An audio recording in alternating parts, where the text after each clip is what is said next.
আপনি নিজে হতাশ হয়ে বাগেরহাট জেলার কচুয়া উপজেলার সাবেক উপজেলা চেয়ারম্যান মেহেদী হাসান বাবু, ওনার নামে হত্যা মামলা সহ চাঁদাবাজি মামলা সহ একাধিক মামলা আছে কচুয়া থানায় তদন্তাধীন।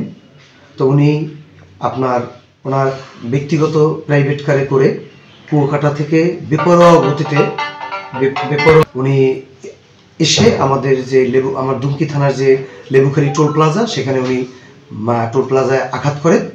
পরবর্তীতে স্থানীয় লোকজন ওনাকে আটক করে। সংবাদ পেয়ে আমার দুমকি থানার পুলিশ ওনাকে হেফাজতে নেয়। এরপরে বিভিন্ন মাধ্যম থেকে আমি জানতে পারি যে বাগেরহাটের কচুয়া থানায় তার বিরুদ্ধে হত্যা, চাঁদাবাজি সহ একাধিক মামলা আছে।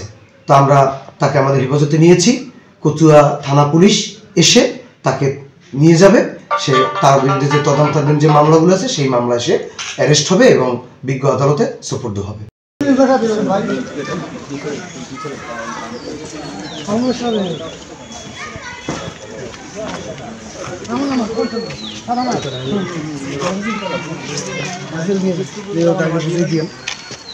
আমাকে তো লোক আমরা আসি না না না এই প্রথমে একটা ছবি